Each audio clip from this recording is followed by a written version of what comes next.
Вести на Канал 8. На високошколските установи во Македонија се одржа првиот академски час за новите студенти. По тој повод, свечености беа организирани на сите универзитети во државата, а на студентите од Универзитетот Гоце Делчев во Штип им се обрати заменик министерот за образование Спиро Ристовски. Близу 12.000 нови студенти ја започнаа академската година на универзитетите во Македонија, а меѓу нив и на Универзитетот Гоце Делчев, каде годинава има околу 2800 бруцоши.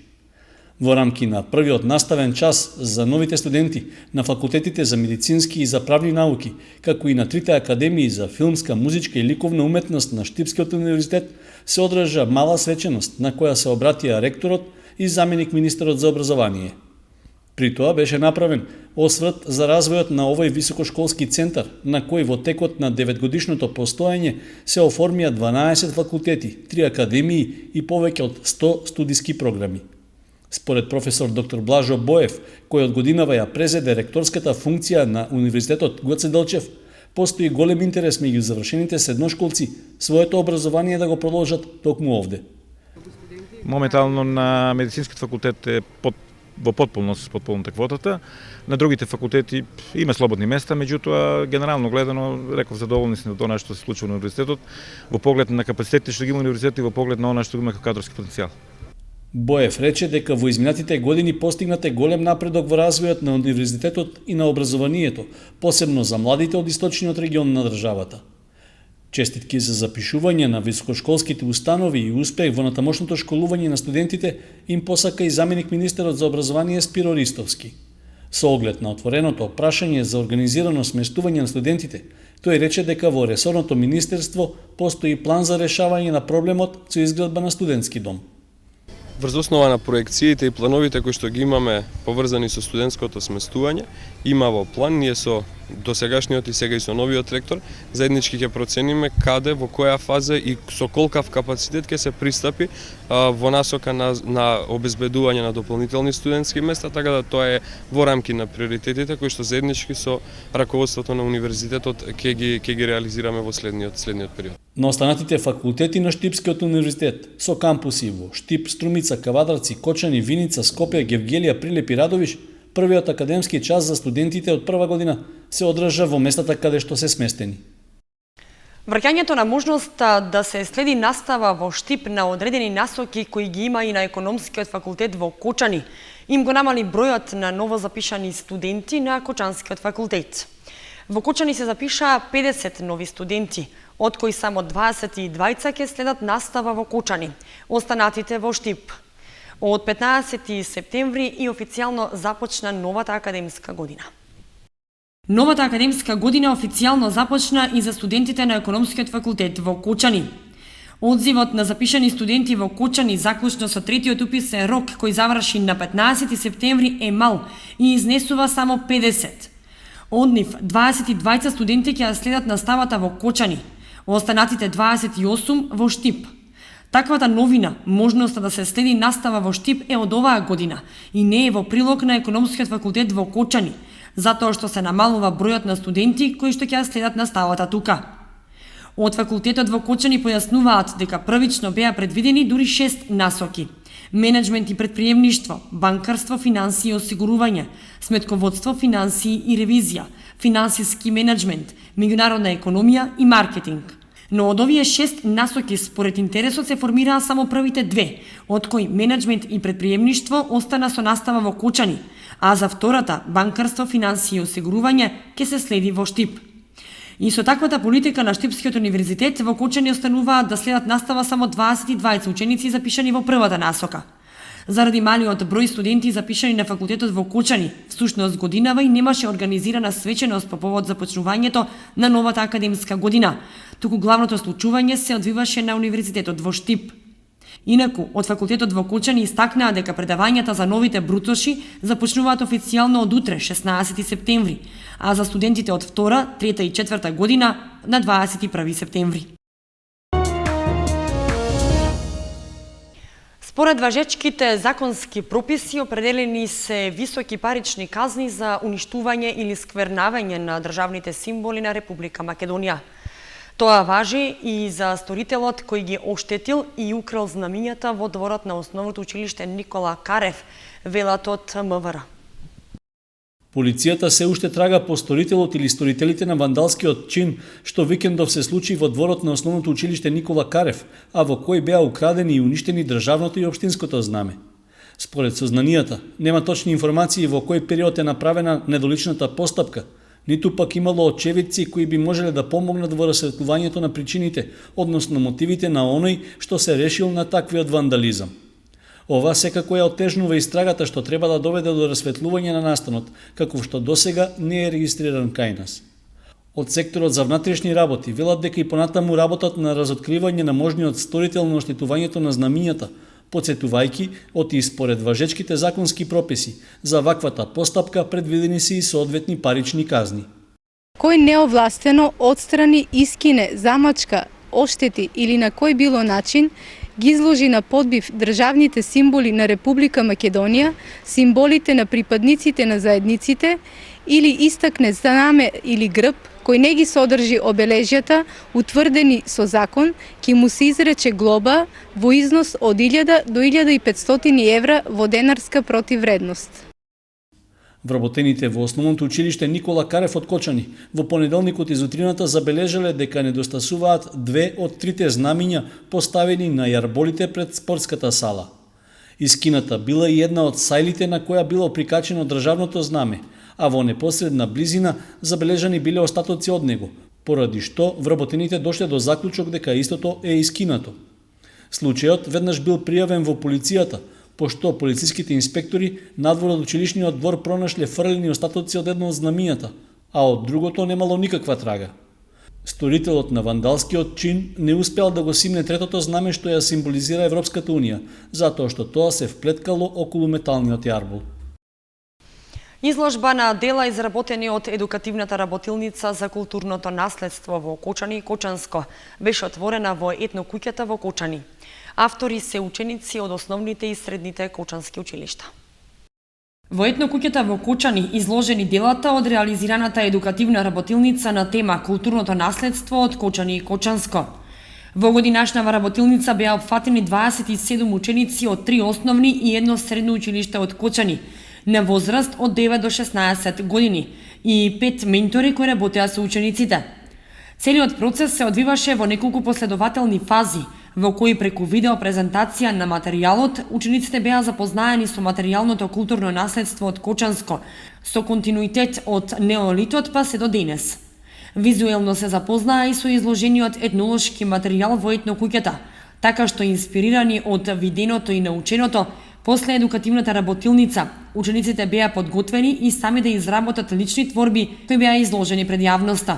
Материјалот кој што го употребува беше разновиден, значи имаше употребено акрилни бои, темперни, графит, односно јаглен за цртање, молив, меѓутоа имаше и оплеменета глина, од која што можеа и тродимензионални творби да изработат. Тие ги доловиле основните црти на тоа што можеле да го видат и на тоа што тие си го замислиле. Во најголем дел инспирација, како што и сами можете да забележите, наоѓаат во накитот и тоа уште од најстарите изработки кои што овде јас можам да ги препознаам, потекнуваат од енеолитот, 5000 години од пред наша ера, иако презентацијата започнуваше со каменото време, значи од 7000 години пред нашата ера, меѓутоа енеолитот и железното време изобилуваат, како и средниот век, изобилуваат со прекрасен накит и во најголем дел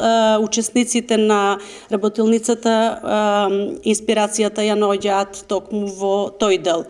Иако има неколку творби каде што и сакралното културно наследство, конкретно централниот кораб на црквата Свети Ѓорги во Кочани е представена на неколку творби. Работев во месецот мај во работилницата и сликав со темата акрил. Средниот век ми беше многу инспиративен, особено накитот, па го представив како тоа изгледал на жените во средниот век.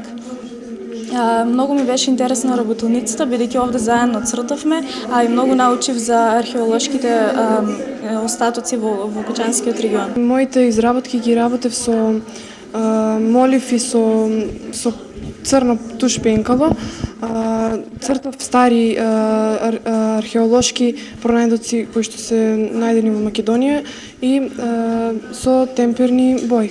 Инаку, музејската збирка од Кочани функционира како депанданс на Националната установа Археолошки музеј на Македонија. Организира едукативни работилници на различни теми поврзани со културното наследство. Основната цел е запознавање на поголем број граѓани со културната историја на овој регион. На крајот од изложбата, на сите учесници во работилницата им беа доделени благодарници за учество.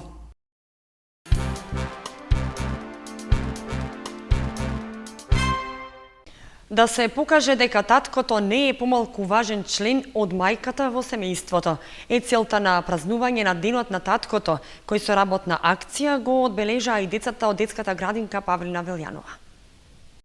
Со работна акција од страна на родителите на децата од детската градинка Павлина Велјанова беше одбележан Денот на таткото 15 септември. Целта на одбележување на овој ден е да се покаже на децата дека во семејството подеднакво се важни сите членови и дека таткото не е помалку важен од мајката, на која секогаш и се придава поголемо значење. Не дека таа тоа не го заслужува, туку како што мајката има свој ден на одбележување, така и другиот важен член на семејството има одреден датум со кој ќе се укаже на важноста од неговото постоење за правилен раст и развој на детето. Одговорните во градинката заедно со децата од големата група од сите 4 клона денеска приредија вистинско изненадување на своите татковци и заедно со нив преку игра, цртежи го одбележаа денот. Изработија своји дела и честитки, составија своји стихови преку кои ја искажаа љубовта спрема својот родител.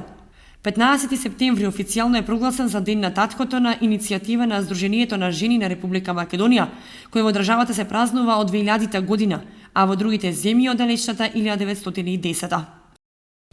Чешиново Облешево се подготвува за одбележување на празникот на општината.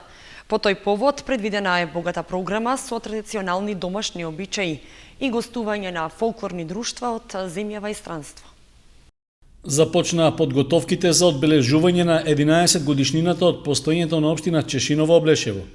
Традиционално по повод 21 септември, денот кога официјално започна со работа новата локална самоуправа, како и прославата на верскиот празник Мала Богородица, општината ќе го одбележи својот празник. По тој повод планирана е богата програма, во која освен гости и учесници од општината и регионот се очекуваат и од странство. Оваа година со почеток од 15 часот започнуваме целата манифестација со прием кај градоначалникот, потоа свечена седница и одење на зажнување на Оризот, воедно и ставање камен темелник на мало параклишче во населено место Чифлик, со тоа што ќе го облежиме празникот Мала Богородица и воедно голем берекет на сите земјоделци во општината Чешиново Облешево оваа година со Оризот. Потоа има културна манифестација заедно со Истибанското здружјиво, ќе настапуваат повеќе држави, воедно мислам дека ќе има и од Европа и од Азија. Символичното рачно зажниување на Оризот, традиционално, како и во изминатите години, ќе се одржи на површините во атарот на селото Чифлик. Во рамки на програмата за одбележување на општинскиот празник на Чешиново Облешево, предвидено е да бидат доделени и наградите за најдобар ученик и најдобар земјоделец од општината, како и признанија и благодарници за други поединци и колективи кои даде придонес во развојот и промовирањето на општината. Половина декада истражувања на локалитетот Коколов Рит во Виница. Секоја година има нови и уникатни наоди и може да се каже дека овој локалитет е единствен во Источна Македонија со вакви откритија. Археолошките истражувања од страна на Музеот Теракота на културно-преисториското светилиште Коколов Рит кај селото Виничка Кршла влегоа во 5-та година. Наодите во изминатите 4 години се дополнителен предизвик за археолозите да продолжат со нови откритија.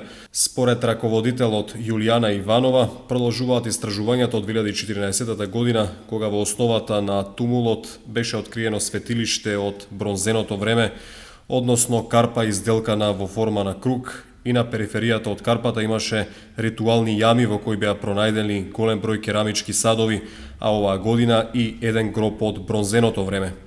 Според Иванова, во претходните години овој локалитет дал значајни резултати. Истиот бил користен уште во бронзено време, втора половина на третиот милениум пред нашата ера, како светилиште и за погребување. Во континуитет има наоди и од раното бронзено време и погребувањата од 8 век пред нашата ера, а откриени се и 10 кремации од римскиот период, од 2 до 4 век од нашата ера. Секоја година има нови и уникатни наоди, а може да се каже дека овој локалитет е единствен во Источна Македонија со вакви откритија. Археолошкиот локалитет Коколофрит за прв пат во археолошката карта на Македонија е нотиран во 1978 година како тумуларна некропола од железното време. Како резултат на 4-годишните истражувања, Музеот Теракота организираше изложба со откриените наоди, а научните сознанија беа презентирани и на археолошки научен симпозиум. Министерството за култура е главен покровител на овие истражувања со поддршка и од општина Виница.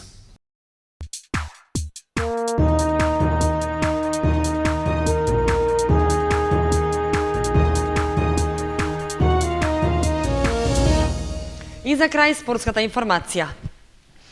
Младински фудбал започна правенството во пионерските лиги. Фудбал Старс исто така е во осмина финалето од Купот на Македонија. Изминатиот викенд започна надпреварувањето и за најмладите категории фудбалери. Во првото коло во конкуренција на пионери, Фудбал Старс Башки 1947 4:4, полувреме 2:4.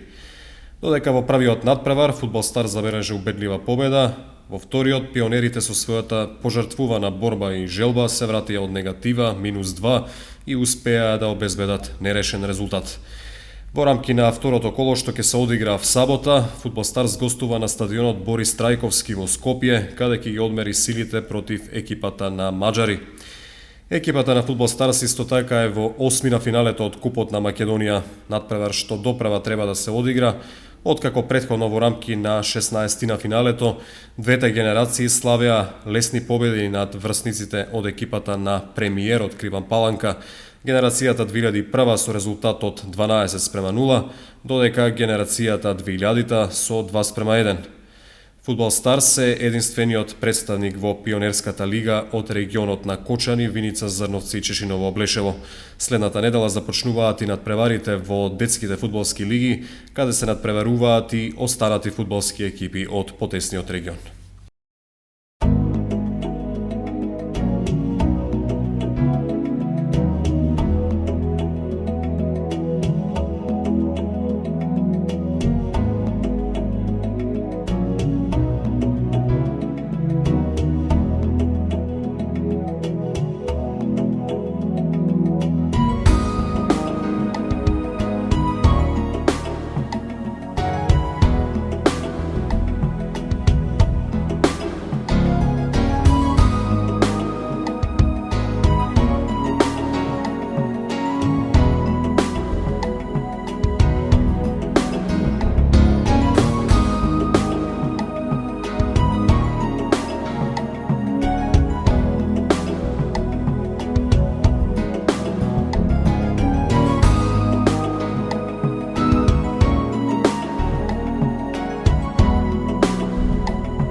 Почитувани, тоа беа предвидените содржини за овој издание на вестите. Ви посакувам убава вечер. Довидување.